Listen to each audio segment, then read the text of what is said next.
Hello guys, कैसे हो आप सब। मुझे उम्मीद है कि आप सब बढ़िया और एकदम मस्त होंगे। तो गाइस, अगर आपने पार्ट 1 नहीं देखा है तो जल्दी जाकर देख लीजिए, डिस्क्रिप्शन में मैंने लिंक दे रखी है। तो चलिए दोस्तों, शुरू करता है एक और जबरदस्त रोमांटिक कहानी को।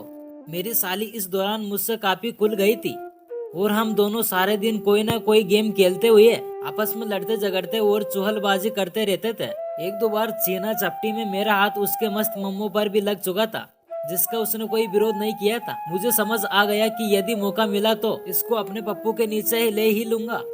उस दिन दोपहर के समय की बात थी। मुझे रश्मि के कमरे में कुछ आवाज आ रही थी। ऐसा लग रहा था कि रश्मि किसी से बात कर रही थी।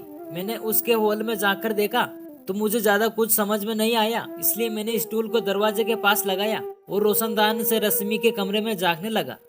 वो लैपटॉप को अपने सामने रखकर शायद अपने बॉयफ्रेंड से बात कर रही थी। अब मुझे रश्मि की आवाज थोड़ा स्पष्ट आने लगी थी। वो बोल रही थी, अबे पागल, लुल्ली तो मेरी भी पड़क रही है, पर मैं कुछ नहीं कर सकती। उधर से कुछ कहाँ गया, जिस पर रश्मि बोली, मैं तेरे लिए रात को ही नंगी होऊंगी। अभी कोई आ भी सकता है, पर शायद दूसरी तरफ से शायद जिद ज्यादा हो रही थी। तो रश्मि बोली, ठीक है, अभी तेरे लिए जितना करूंगी उसी से शांत हो जाना, बाकी रात को करूंगी। ये कहकर वो पलंग से उठी और अपने कमरे के अटैच बाथरूम में गई। उधर से वो पानी का खाली मग ले आई। मुझे कुछ समझ नहीं आ रहा था।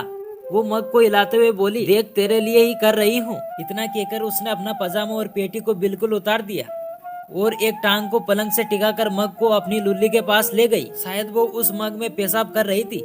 मेरी आंखें पटी की पटी रह गई। मूतने के बाद खुद ही वो अपने मूत को पी गई और मग को किनारे रखते हुए बोली, देख सुमित, अब मूठ मारकर सो जा पागल, रात को और मजा करेंगे।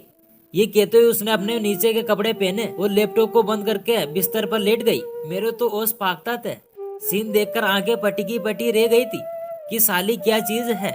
मादर चोद, इधर मेरा पप्पू को भी 10 दिन से लुल्ली नहीं मिली थी, मगर मुझे लग रहा था कि अब मेरे लिए लुल्ली का इंतजाम हो चुका है। अब मुझे रात का इंतजार था, पर उसके कमरे में जाने के लिए दोनों के कमरे वाला दरवाजा खुला होना चाहिए। मैंने दरवाजे की सिटकनी खोली। इंतपाप से मेरी तरफ से ही दरवाजा बंद था। मैंने धीरे से दरवाजा खोला और दबे पांव उसके पास पहुंच गया। उसका पीछे का हिस्सा मेरी तरफ था। एक पैर को सिकोड़कर वो गहरी नींद से सो रही थी। रश्मि की लुल्ली की उठान बहुत मस्त थी। मैंने उसके ऊपर झुककर देखा। सोते ही वो बहुत मस्त लग रही थी। उसे देखकर लग ही नहीं रहा था कि ये साली कितनी बड़ी चुदक्कड़ है। मैंने उसके लुल्ली पर हाथ फेरा और वो थोड़ा कुन कुन मुनाई और फिर अपने लुल्ली को खुजलाकर सो गई। सो आई होप गाइस, आपको ये कहानी पसंद आएगी। अगर ये कहानी पसंद आए तो वीडियो को लाइक करके चैनल को सब्सक्राइब जरूर कर दीजिए, जिससे आने वाले सभी वीडियो की नोटिफिकेशन सबसे पहले आप तक तुरंत पहुंच सके।